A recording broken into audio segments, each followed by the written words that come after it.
Hello and welcome my dear friends, welcome once again.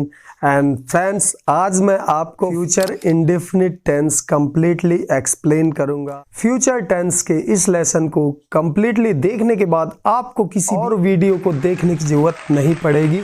And that's my promise. Let me से something about briefing that previously I've just provided some conversation videos. Hope you learned them very well and by practicing that way, उस तरह से practice करके आप easily tense को सीख सकते हैं। और कन्वर्सेशन के जो वीडियोस मैंने प्रोवाइड करे हैं तो आप उसको प्रैक्टिस करके इजीली इंग्लिश सीख सकते हैं। एंड टेंसेस, आई होप कि आपने पास्ट टेंस की प्रैक्टिस बहुत ही अच्छे से करी हो। जिन्होंने हमें सब्सक्राइब भी नहीं किया है बट वे हमारा वीडियो देखते हैं तो उनसे हमारी रिक्वेस्ट है कि प्लीज हमारे चैनल को सब्सक्राइब करें। तो चलिए फ्रेंड्स, अब हम स्टार्ट करते हैं आज का अपना फ्यूचर टेंस का लेसन, जो कि मैं आपको बहुत ही इंटरेस्टिंग वे में एक्सप्लेन करूंगा। और प्रेजेंट एंड पास्ट टेंस की भी वीडियो हमारे चैनल में आपको प्रोवाइडेड है, तो आप जाके वहां पे प्रैक्टिस कर सकते हैं। तो चलिए चलते हैं बोर्ड की तरफ एंड स्टार्ट करते हैं आज का lesson. Well friends, so let's get ready to learn our today's very interesting lesson, the future tense. And today I am gonna explain you future indefinite tense. तो आइए देखते हैं कि फ्यूचर इंडेफिनिट टेंस का एक्सप्लेनेशन मैं सारा कुछ rule से लेकर एग्जाम्पल, सारे कुछ एग्जाम्पल्स मैं आपको क्लियर करूंगा। तो चलिए देख लेते हैं। बात करते हैं फ्यूचर इंडेफिनिट टेंस की, एक सिंपल सेंटेंस की, जो कि है कि मैं अब घर जाऊंगा। आई एम सेइंग कि मैं अब घर जाऊंगा। तो इंग्लिश में इसे हम कैसे ट्रांसलेट करेंगे? तो फ्रेंड्स, रूल्स की बात करें तो यहाँ हमें सब्जेक्ट लिखना है, फिर प्लस विल या शैल का यूज करना है, देन वर्ब का फर्स्ट फॉर्म आएगा, उसके बाद हमें यहाँ ऑब्जेक्ट टैब ऐड करना है। यहाँ पे अगर टू का यूज करना है तो टू का यूज हम कर सकते हैं। बट फ्रेंड्स, ये विल और शैल, इसकी बात मैं आज आपसे करूंगा। तो विल या शैल के यूजेस में अगर आपको कंफ्यूजन्स है तो late me explain that will का यूज मॉडर्न इंग्लिश में किया जाता है और शैल को प्रीवियसली हम आई, वी या किसी प्लूरल नंबर के साथ, प्लूरल सब्जेक्ट के साथ यूज करते थे। बट अगर बात करें मॉडर्न इंग्लिश की तो विल का ही यूज मैक्सिमम हो रहा है, शैल का यूज आज की डेट में बहुत ही कम वे पे या ऑफिशियली किया जाता है। तो आप भी विल का यूज हर सब्जेक्ट के साथ कर सकते हैं, और अगर आप आई, वी और प्लूरल सब्जेक्ट के साथ शैल का यूज करना चाहते हैं तो वो भी राइट होगा, इनमें से कुछ भी रॉन्ग नहीं है। तो अब बात कर लेते हैं ट्रांसलेट होके ये सेंटेंस, जैसा कि मैंने आपको यहाँ बताया इस तरह रूल्स के अकॉर्डिंग।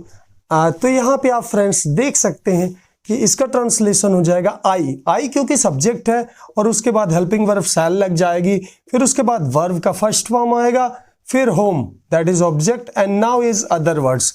तो आई शैल गो होम, और होम के पहले टू का यूज नहीं किया जाता यहाँ पे। तो आई शैल गो होम, मैं अब घर जाऊंगा। तो जब भी कोई फ्यूचर की हैपनिंग होती है, कुल मिला के ऑल ओवर अगर बात करें हम फ्यूचर टेंस की, तो अगर हिंदी के अकॉर्डिंग पहचान की बात करी जाए तो लास्ट में गा, गी, गे इस तरह के वर्ड्स आते हैं। तो मैं ये काम करूंगा, मैं ये काम नहीं करूंगा, लड़के ये काम करेंगे, टीचर लेसन पढ़ाएंगे।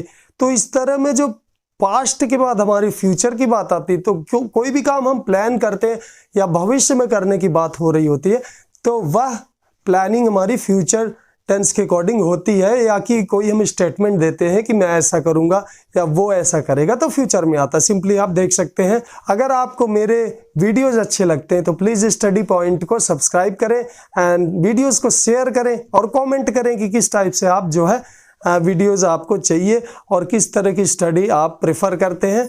Okay, let's come to the topic again. And next sentence is लड़के दिन में नहीं सोएंगे। तो यहां भी हमें सेम रूल लेना है, सब्जेक्ट आएगा, फिर विल शैल का, फिर नॉट का यूज हो जाएगा। यहाँ पे सिंपली नॉट ही चेंज होगा, जो कि नेगेटिव सेंटेंस में चेंज होता है, और कोई भी डिफरेंस इस सिंपल सेंटेंस में और इस नेगेटिव में है ही नहीं। तो यहाँ पे हम देख सकते हैं कि नॉट का यूज आ जाएगा, फिर बाकी सारा फॉर्मूला वैसे ही रहेगा, वर्ब का फर्स्ट फॉर्म होगा, देन ऑब्जेक्ट होगा, ओनली नॉट का यूज यहाँ पे डिफरेंट है। तो यहाँ पे हम इस तरह से कुछ ट्रांसलेट करेंगे कि लड़के दिन में नहीं सोएंगे, तो इंग्लिश में हमें द का यूज करेंगे क्योंकि लड़के आ रहा है, क्योंकि एक ग्रुप की बात हो रही है लड़कों की।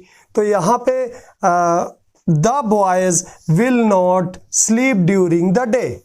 रूल के अकॉर्डिंग हम रख देंगे यहाँ पे, तब the boys will not sleep during the day, लड़के दिन में नहीं सोएंगे। बात करें इंटेरोगेटिव सेंटेंस की, तो क्या तुम्हारा भाई कल नहीं आएगा?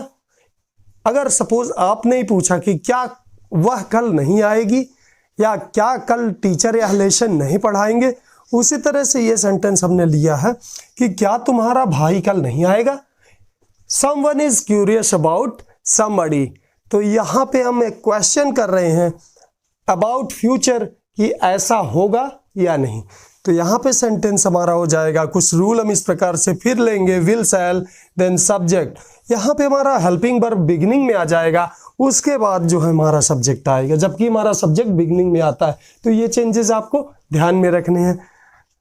और फ्रेंड्स वन मोर थिंग, आपको किसी भी लेसन को लर्न करने के बाद अपनी रफ कॉपी में या किसी भी रजिस्टर में सेंटेंसेस को लिख के उनको ट्रांसलेट करना है, जो कि आप नहीं करते कभी कभी। और रियल में आप अगर स्पोकन इंग्लिश बोलना चाहते हैं या किसी एग्जाम को पार्टिसिपेट कर रहे हैं और वहाँ आप चाहते हैं कि आपका सिलेक्शन हो जाए, तो आपको इन चीज़ों को मिस नहीं करना चाहिए और आपको प्रैक्टिस मस्ट है। विदाउट प्रैक्टिस इंग्लिश सीखना बहुत ही डिफिकल्ट होता है। तो आइए बात करते हैं।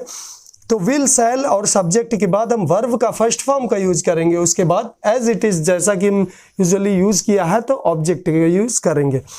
तो यहाँ पे हम देख सकते हैं कि क्या तुम्हारा भाई कल नहीं आएगा, इसका ट्रांसलेशन हो जाएगा विल शैल शुरू में रखना है, तो will your brother not come tomorrow and then question mark. And इन मार्क्स का भी आप बहुत ध्यान दें, अगर आप कॉम्पिटिटिव एग्जाम्स के लिए जो भी सेंटेंसेज और ट्रांसलेशन टेंसेस वगैरह लर्न कर रहे हैं, क्योंकि अगर क्वेश्चन मार्क आपका नहीं है तो आपका वो सेंटेंस गलत माना जाएगा।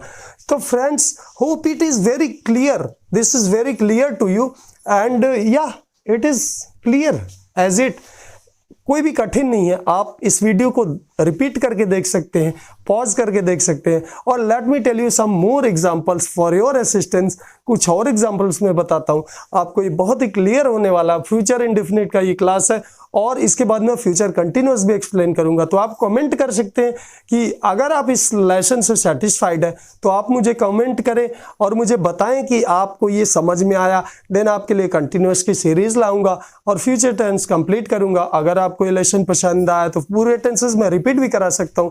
तो प्लीज इस वीडियो को लाइक करें, सब्सक्राइब करें। Okay friends, so let me explain some more relevant examples related to future tense. So well friends, let me explain you some more relevant useful sentences.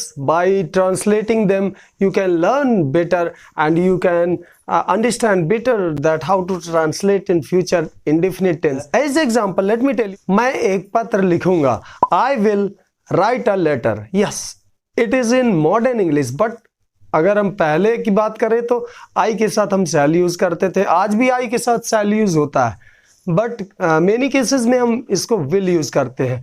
मैं कल दिल्ली जाऊंगा, मैं कल दिल्ली जाऊंगा, I will go to Delhi tomorrow.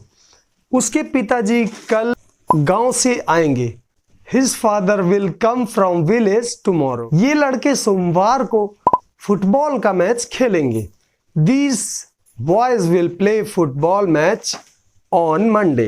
And अब बात करते हैं निगेटिव सेंटेंसेस की। तुम किताब नहीं पढ़ोगे, you will not read the book.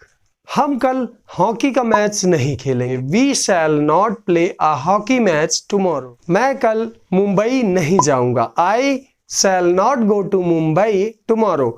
और फ्रेंड्स, आप शैल की जगह अगर विल का भी यूज करते हैं तो that is not incorrect. Okay, and now interrogative, वह कितनी पुस्तकें खरीदेगा, how many books will he buy. हम कल कहाँ जाएंगे, where shall we go tomorrow. वह कौन सा गाना गाएगी, which song will she sing. Let's talk about interrogative plus negative sentences. So let me tell you, क्या तुम कल स्कूल नहीं जाओगे। वैसे भी फ्रेंड्स, कोविड-19 के बाद स्कूल जाना पॉसिबल ही नहीं हो रहा है, but that is a only sentence. तो क्या तुम कल स्कूल नहीं जाओगे, will you not go to school tomorrow और shall you not go to school tomorrow. यहाँ पे यू के साथ आई, वी, यू, दे, इनके साथ हम शैल का यूज करते हैं as a previously rules was mentioned here. But अगर मॉडर्न इंग्लिश में करें तो विल का भी यूज करते हैं लोग, हर एक जगह पे, तो आपको कंफ्यूज नहीं होना है। बोथ टाइप आप अगर एग्जाम पे नहीं लिख रहे हैं इसको, तो ये आपका दोनों ही करेक्ट है, कहीं भी आप विल का यूज़ कर सकते हैं।